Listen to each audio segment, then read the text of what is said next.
Hello বন্ধুরা, আমার চ্যানেলে সবাইকে আরও একবার ওয়েলকাম জানিয়ে আজকের নতুন একটি ভিডিও শুরু করছি। আজকে আমি আপনাদের জন্য ভীষণই স্পেশাল একটি রেসিপি নিয়ে চলে এসেছি। আমার যেসব বন্ধুরা মাছ মাংস খেতে পছন্দ করেন না, আজকে আমি তাদের জন্য এই রেসিপিটা নিয়ে চলে এসেছি। নরম আলুর মখমলি আর ক্রিমি টেক্সচার এতটাই সুস্বাদু যে এটা মুখে দেওয়া মাত্রই গলে যাবে। আর এই রেসিপিটি ছোট থেকে বড় সবাই ভীষণই পছন্দ করবে। তাহলে আর রেস্তোরাঁয় গিয়ে ফালতু পয়সা নষ্ট না করে ঘরে বসে বানিয়ে ফেলুন এই অসাধারণ স্বাদের আলুর এই রেসিপি।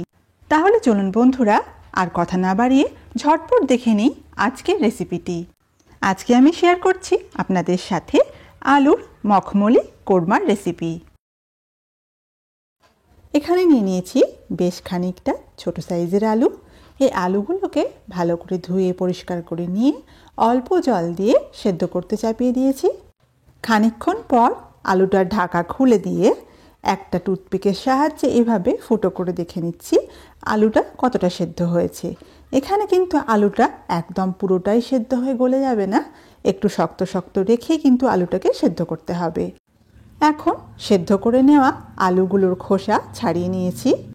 এবারে একটা টুথপিকের সাহায্যে এই ছোট ছোট আলুগুলোকে ফুটো করে নিচ্ছি। আপনারা টুথপিকের বদলে এখানে কাঁটা চামচ দিয়েও এই কাজটা করে নিতে পারেন। আমি এখানে ছোট ছোট আলু ব্যবহার করেছি, কারণ এই রেসিপিটা এই ছোট আলু দিয়ে খেতে বেশি ভালো লাগে। তবে আপনারা চাইলে এখানে বড় আলুও ব্যবহার করতে পারেন। এইভাবে সব আলুগুলো টুথপিক দিয়ে ফুটো করে নিচ্ছি। এখন এর মধ্যে দিয়ে দিচ্ছি অল্প পরিমাণে নুন, আর এর মধ্যে দিয়ে দিচ্ছি একদম অল্প পরিমাণে গোলাপ জল। আর এই রেসিপিটা আমার নিজের নয়, এটা আমার নানুর রেসিপি। আর এই রেসিপির মধ্যে আমিও খানিকটা ফিউশন নিয়ে এসেছি। এবারে নুন আর গোলাপ জল মেশানো এই আলুটাকে ভালো করে একবার ঝাঁকিয়ে নিচ্ছি, যাতে সব জিনিসগুলো ভালোভাবে মিশে যায়। গ্যাসে কড়াই বসিয়ে দিয়ে এর মধ্যে দিয়ে দিচ্ছি বেশ খানিকটা সাদা তেল। আর আমার যেসব বন্ধুরা ভীষণই হেলথ কনসিয়াস, তারা অবশ্যই তেলের পরিমাণটা কম করে রান্না করবেন, তবুও দেখবেন এই রেসিপিটি ভীষণই ভালো লাগছে। এখন এর মধ্যে দিয়ে দিচ্ছি অল্প পরিমাণে ঘি। আর এই রান্নার সমস্ত উপকরণ আর পরিমাণগুলো আমি ডেসক্রিপশন বক্সে দিয়ে দেব, আপনারা সেখান থেকে একটু দেখে নেবেন। তেল ঘি ভালো করে গরম হয়ে গেলে এর মধ্যে আলুগুলো দিয়ে দিচ্ছি। তারপরে গ্যাসের হাই ফ্লেমে এগুলোকে নাড়াচাড়া করে ভেজে নিচ্ছি। আর এই সময়টাকে একটু খেয়াল রাখতে হবে আলুগুলো যেন লালচে কালারের না হয়ে যায়। যেহেতু এটা সাদা আলুর মখমলি কোরমা, সেই জন্য আলুর কালারটা এখানে কোনো মতেই চেঞ্জ হতে দেওয়া যাবে না।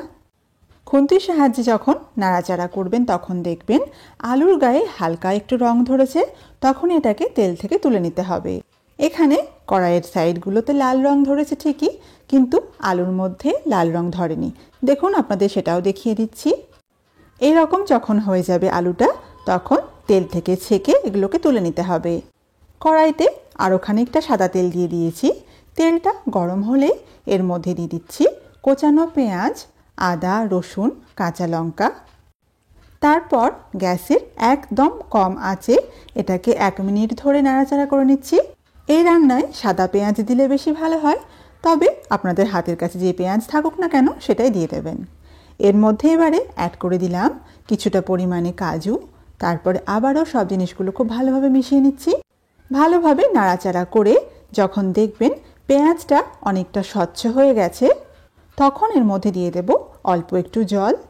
এখানে কোনো মতেই পেঁয়াজের কালারটা লাল করা যাবে না, নইলে কোরমার কালারটা সাদা হবে না।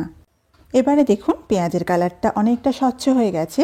এতে অল্প পরিমাণে জল দিয়ে দিচ্ছি। তারপরে ঢাকা দিয়ে এটাকে 2 মিনিটের জন্য সেদ্ধ করে নিচ্ছি।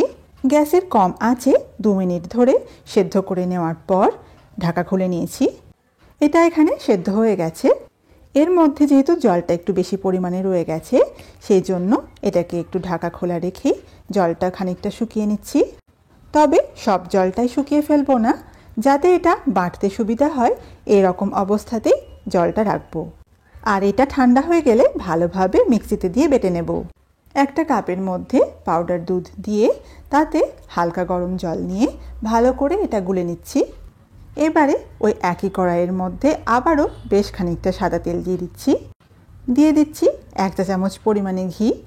তেল আর ঘি খুব ভালোভাবে যখন গরম হয়ে যাবে তখন এর মধ্যে দিয়ে দেব কিছু গোটা গরম মশলা, যার মধ্যে আছে সাজিরে, এলাচ, দারুচিনি, লবঙ্গ, গোলমরিচ, তেজপাতা।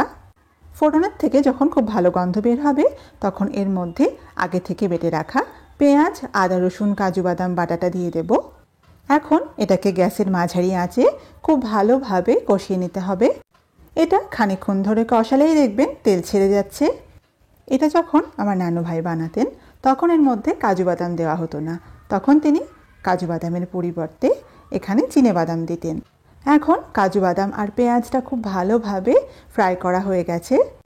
এখানে দেখুন এটা ভাজাও হয়েছে কিন্তু কালারটা লাল হয়নি, সেই জন্যই বলছি গ্যাসের আঁচটা মাঝারি আবার কখনো একদম কম আঁচে দিয়ে এটাকে করবেন। এখন এর মধ্যে অ্যাড করে দিলাম সাদা গোলমরিচের গুঁড়ো। আবারও সব জিনিসগুলোকে খুব ভালোভাবে একবার মিশিয়ে নিচ্ছি। মশলা থেকে তেল সেপারেট হয়ে গেলে এর মধ্যে দিয়ে দেব আগে থেকে ভেজে রাখা আলুগুলো। এখন এই মশলার সাথে আলুগুলোকে হালকা হাতে খুব ভালোভাবে মিশিয়ে নিতে হবে। আলুগুলো যেহেতু আগে থেকে সেদ্ধ করা আছে সেই জন্য এখানে হালকা হাতে এটাকে নাড়াচাড়া করতে হবে যাতে আলুগুলো না ভেঙে যায়। পরিমাণ মতো নুন দিয়ে দিচ্ছি আর এর মধ্যে দিয়ে দিচ্ছি খানিকটা বাটি ধোয়া জল। খুব ভালোভাবে সব জিনিসগুলোকে একটু মিশিয়ে নিচ্ছি। এই পর্যায়ে এর মধ্যে অ্যাড করে দিচ্ছি চিনি। যেহেতু কোরমা একটু মিষ্টি মিষ্টি হয় সেই জন্য এর মধ্যে দিয়ে দিচ্ছি চিনি।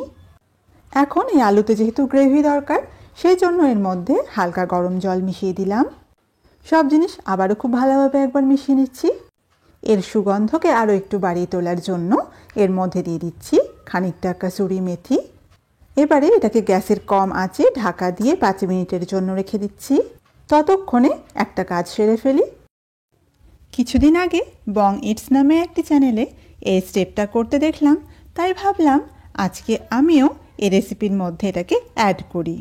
একটা ব্লেন্ডার জারের মধ্যে কিছুটা দুধ নিয়ে তার মধ্যে 2টো কাঁচা লঙ্কা দিয়ে ভালো করে বেটে নিয়ে ওটাকে এই কাপের মধ্যে ছেঁকে নিয়েছি। এখন এই লঙ্কা আর দুধের যে মিশ্রণটা রয়েছে এর মধ্যে দিয়ে দিচ্ছি 1 চা চামচ পরিমাণ গোলাপ জল আর দিচ্ছি 1 চা চামচ পরিমাণ কেওড়া জল। তারপরে সব জিনিসগুলোকে ভালো করে মিশিয়ে নিয়ে বাকি যে কাপের মধ্যে দুধটা আছে এটা তাতে ঢেলে দিচ্ছি। তারপরে সব জিনিসগুলো খুব ভালোভাবে একবার মিশিয়ে নিচ্ছি। আপনাদের এখানে বলে রাখি এই স্টেপটা অবশ্যই একবার করার চেষ্টা করবেন, কারণ প্রত্যেক রান্নার একটা নিজস্ব বিশেষত্ব আছে। এই একটা স্টেপ ফলো করলেই দেখবেন যে রান্নার স্বাদের মাত্রাটা অনেকটাই বেড়ে গেছে। এখন ঢাকাটা খুলে নিচ্ছি আর এতে ছড়িয়ে দিচ্ছি কিছুটা কিশমিশ, কয়েকটা গোটা কাঁচা লঙ্কা আর সব শেষে গ্যাসের ফ্লেমটা অফ করে কাঁচা লঙ্কা আর দুধের মিশ্রণটা এর মধ্যে দিয়ে দিচ্ছি। তারপরে সব কিছু একবার ঝটপট খুব ভালোভাবে নেড়ে চেড়ে মিশিয়ে নিচ্ছি। এটাকে কিন্তু আর দ্বিতীয়বার গরম করা চলবে না, যেহেতু এর মধ্যে দুধ মিশিয়ে দিয়েছি আর এটা দ্বিতীয়বার গরম করতে গেলেই কেটে যেতে পারে।